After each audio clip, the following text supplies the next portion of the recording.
Hello everyone. In this lecture we're going to discuss selected material from Chapter 4 of your text.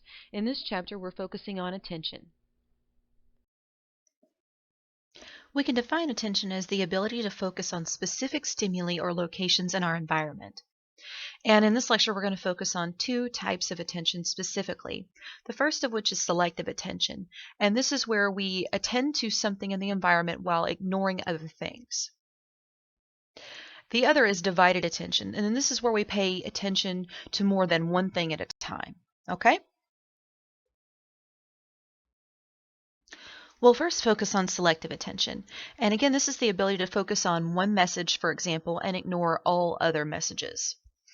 And we do not attend to a large fraction of the information in our environment. I'm sure that's not very surprising to a lot of you all at this point. I'm sure you all realize in your daily life you miss a lot of what's going on around you just because we can't attend to everything all the time. But with selective attention, we filter out some information and promote other information for further processing. And again, that's just the idea behind selective attention. Now, one way we can study selective attention is by using a dichotic listening task. And in doing this, we present one message to a person in one ear, for example, so their left ear, and then another message into their right ear. And then we tell the participant to shadow one of the messages to ensure that they're attending to that message.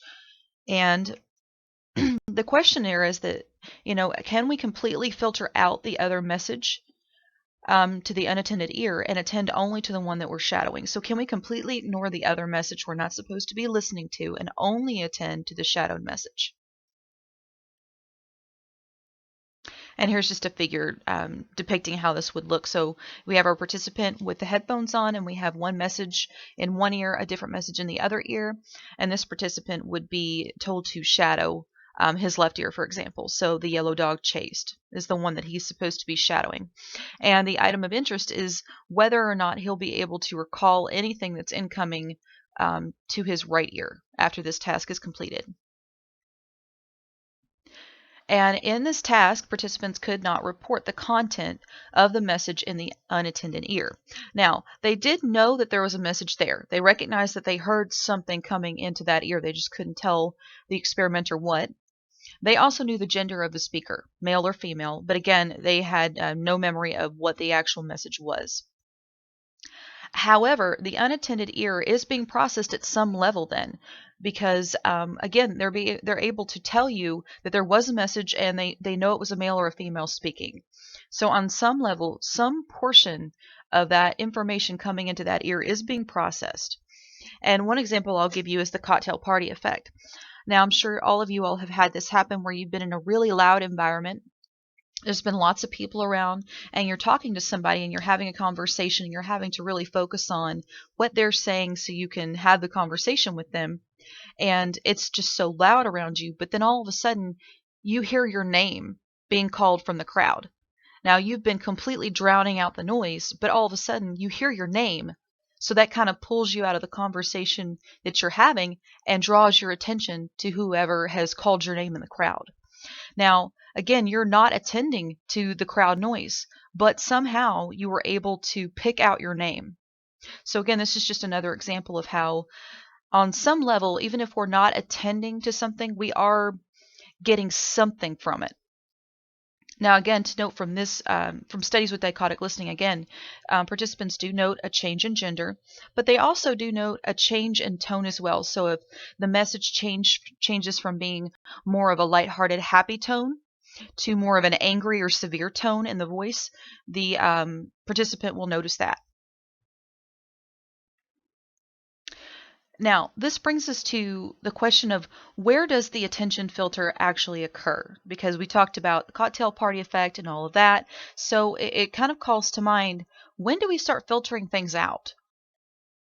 And there are two ideas. There's an idea that we do it early in processing, and of course there's the other camp. This is later in processing. And the early selection model we're going to look at is the Broadbent filter model. And we also have an intermediate selection model. This was kind of an adjustment to Broadbent's model. This is the attenuation theory that Ann Treisman developed. And we also have a late selection model, for example, developed by McKay. And we'll take a look at each of these different models. First, we'll take a look at Broadbent's filter model of early selection. Now, his suggestion was that we filter messages before incoming information is analyzed for meaning. So basically, we filter out everything before it's ever analyzed for meaning. So with his idea, this is again just a flow chart of what he thought occurred when we are actually attending to messages in the environment. So again, this is all inferred processes, of course, right? But basically, he thought that, we have all these messages coming in from the environment, and they're passing into sensory memory, and they're all going toward the filter. But once they hit the filter, only one attended message is going through to the actual detector. And right here is where it's being analyzed for meaning and all of this. And then it's going to memory after that. Okay? Now, according to Broadbent, sensory memory holds all incoming information for just a fraction of a second, and then transfers all information to the next stage, which is the filter. Then the filter identifies attended message, whatever attended message is going to be. So the one attended message that's picked out of all the others. And it's usually done based off of physical characteristics of the message. And only the attended message is passed on to the next stage, according to Broadbent. And the next stage is when the message gets to the detector. And this is where it is processed. All information is being processed here that's involved in the message. And it's basically being determined what the higher level characteristics of the message are. So basically, this is where the message is being processed for meaning. And then it's moving on to short-term memory. And the short-term memory here then receives the output from the detector. And this information gets held for 10 to 15 seconds and may transfer to long-term memory depending.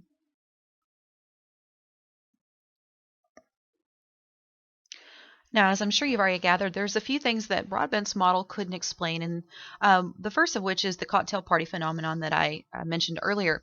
So how is it, if you're in a crowd and you're not attending to any of the crowd noise, how is it that you can hear your name in the crowd? How is that? According to Broadbent, that wouldn't happen because you're not processing the meaning of any messages until the one message has been selected for. So if you've selected to attend to the person you're speaking to, none of the other information that's being passed around you, all those other messages floating around in that loud crowd, are going to get through. But we know that's not so. If someone calls your name out in that crowd, it's going to get your attention. But Broadbent's model can't explain why that happens. Also, another experiment that's talked about in your text is the Dear Aunt Jane experiment done by Gray and Wedderburn in 1960. In this experiment, they found that participants could shadow meaningful messages that switched from ear to ear. So this is just more evidence that Broadbent's model really couldn't explain fully how we can basically switch our attention from items. Now this gets us to Anne Treisman's attenuation theory. And in this particular model, she's trying to kind of accommodate for things that Broadbent's model really couldn't account for. Now, in her model, she suggests that the attended message can be separated from the unattended message early in the information processing system. So by her model, selection can also occur later. So in her flow diagram, we have all those messages from the environment going into an attenuator here. And the attended message gets passed through, but also unattended messages, some will slip through, not nearly as strong as the attended message. But this is kind of a way of explaining how even though we're not attending to some things, they can draw our attention. So she's suggesting that on some very much smaller level than the attended message, some things are being passed on to a dictionary unit and then to memory. Now, her attenuator in her model, the goal of the attenuator is to analyze the incoming message in terms of its physical characteristics and language and meaning. So this is basically where it's being analyzed for meaning in general. And the attended message is let through to the attenuator at full strength, whereas the unattended message is let through at a much weaker strength. So this is kind of, again, trying to accommodate for the fact that we can hear our name in a large, very loud crowd. Even though we're not attending to any of that noise, we can still hear our name. Well, she's suggesting that that's because that unintended message is being let through to the attenuator at a very weak strength, so we can still pick out some characteristic of it. Now, from the attenuator, messages move on to the dictionary unit, and this contains words, each of which have thresholds for being activated, she thought. So basically words that we hear all the time that are a lot more common, words such as our name, for example, or are just very important words, have low thresholds, whereas uncommon words have higher thresholds.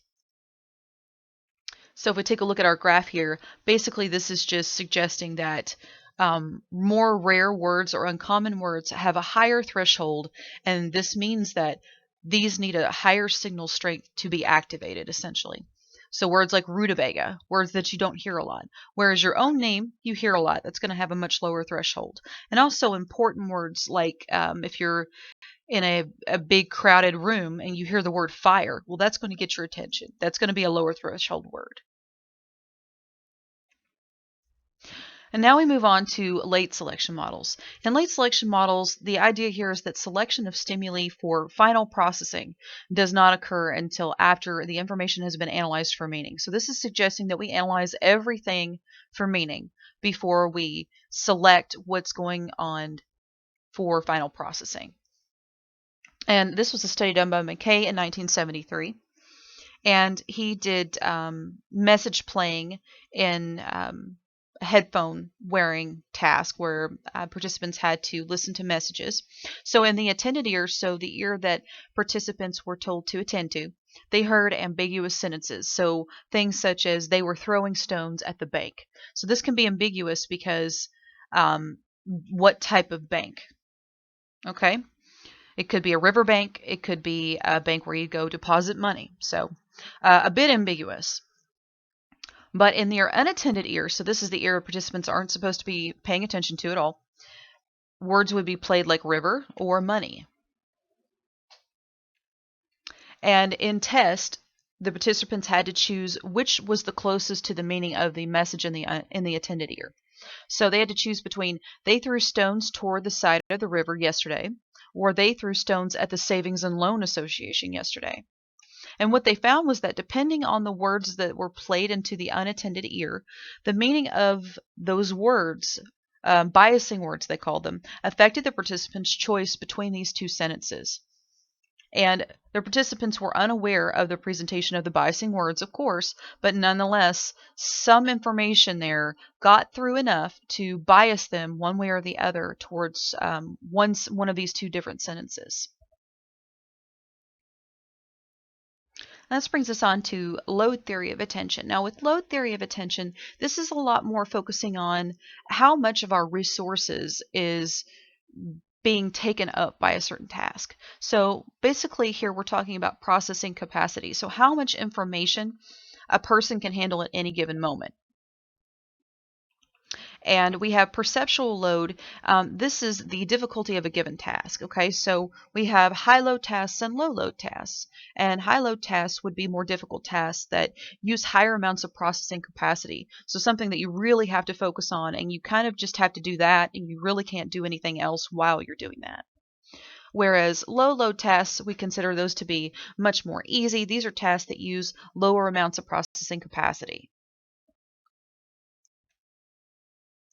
Now, an example of how a task can be a little bit more load taxing would be the Stroop task. And the Stroop effect happens when we're showing participants, for example, the names of colors on a computer screen. But instead of the word green, for example, being presented in green ink, it would be presented in a different color ink. And what we find with this task is that participants cannot avoid paying attention to the meanings of the words here. And that kind of interferes with their ability to be able to perform this task. Now, with more experience, people get better.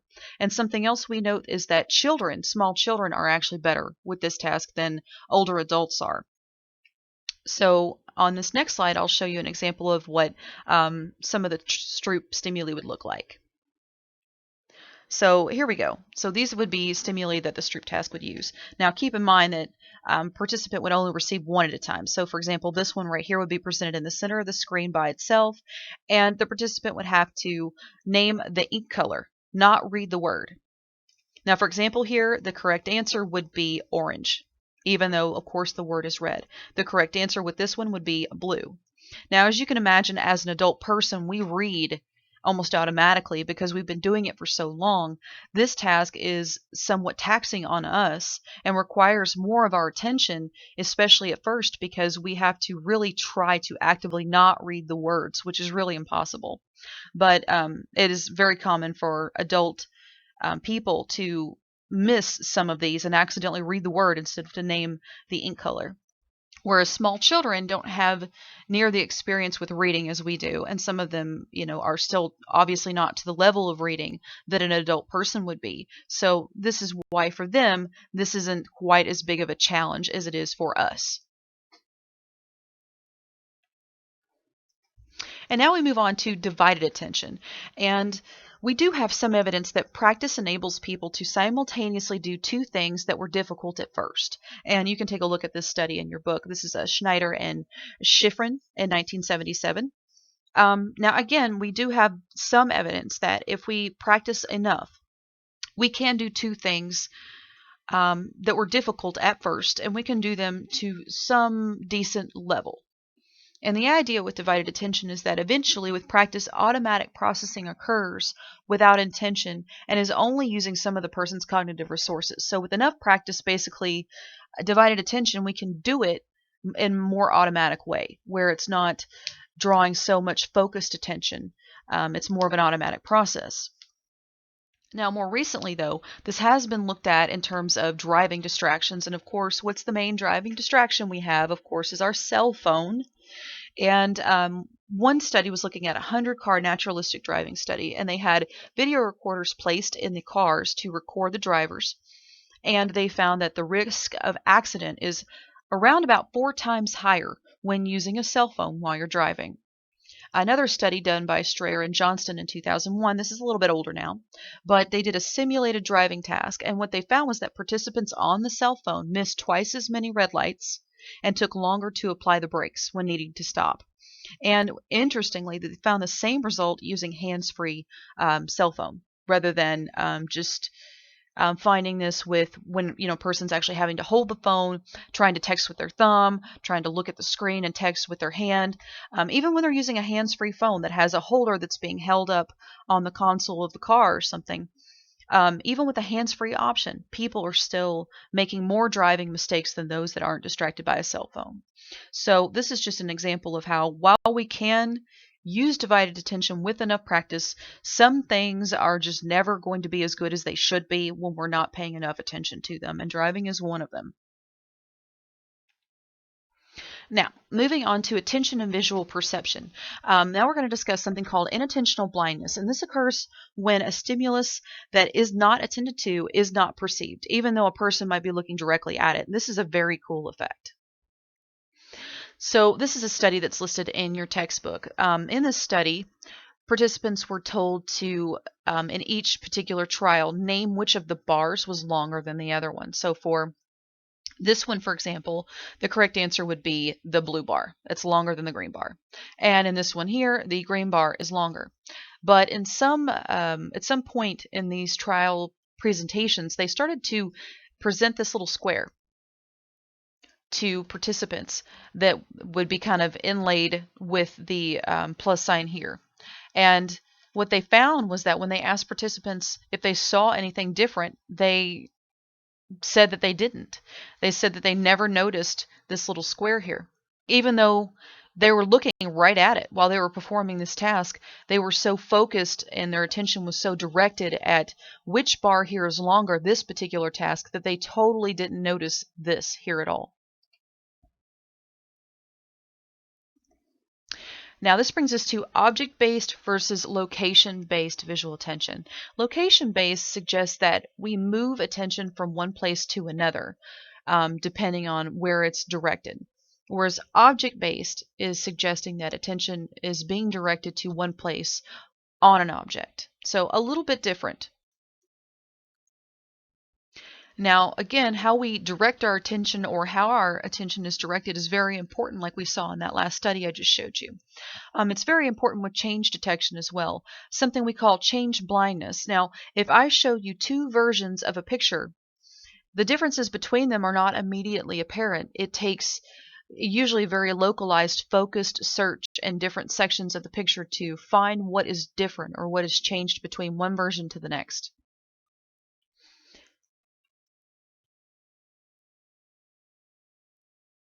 Now, this is a still shot from a video of an experiment looking at change detection or change blindness. And I'll put this video or one like it in your course modules so you can watch it.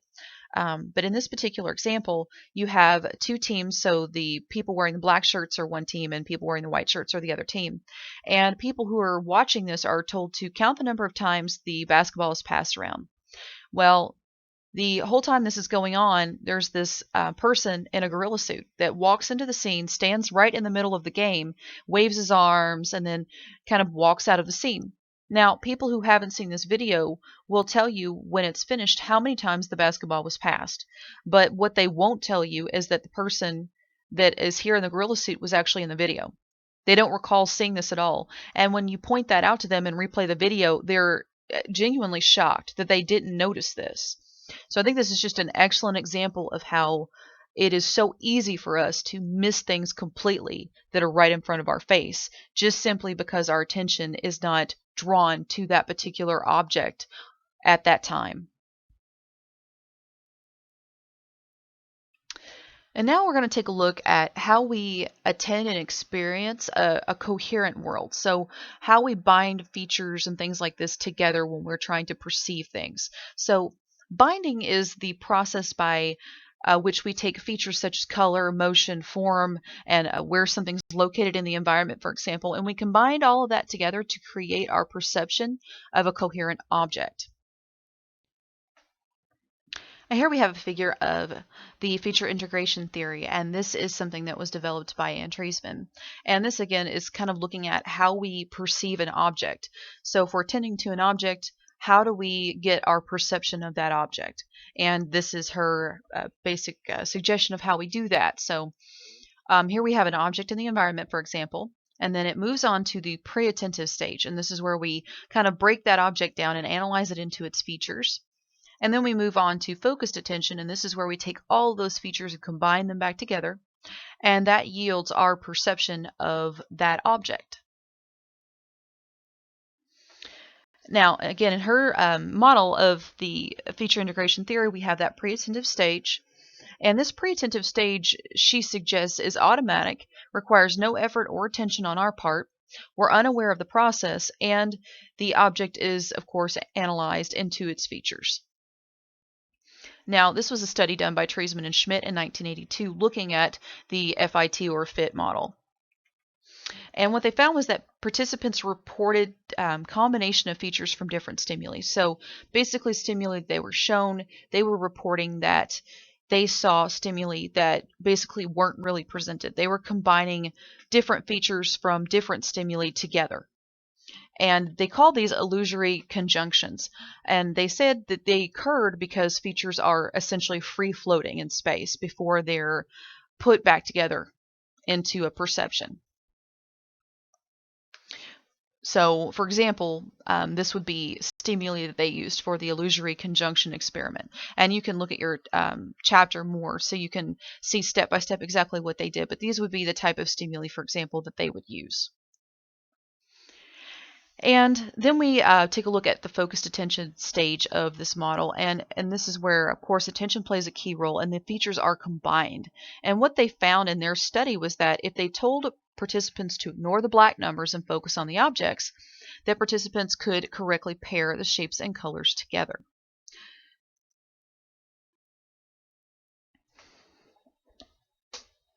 Now, when they did this particular experiment with RM, which is a patient with Balint syndrome, this particular patient really had an inability to focus on individual objects, so they really couldn't direct their attention and focus on an individual object. And what they found in this particular task with this patient is that this patient had a high number of illusory conjunctions that they reported. So they really had a hard time taking an object apart into its features, putting it back together in the proper form. They would be instead taking a lot of different features from a lot of different objects and putting them together and creating a new novel object. Now, things to note about the feature integration theory is that it's mostly bottom-up processing that is kind of going on here. Now, basically, this is just meaning that we're breaking an object down into its most basic parts, all of its features, and then we're, again, putting it back together to build our perception of the object. Now, top-down processing can influence this particular task when the participants are told what they would see or should see. So this is subject to suggestion, for example. And of course, top-down processing combines with feature analysis to help one perceive things accurately. Okay, so again, suggesting that bottom-up and top-down processing somewhat work hand in hand. But again, this theory itself is focusing mostly on how we process objects using bottom-up processing.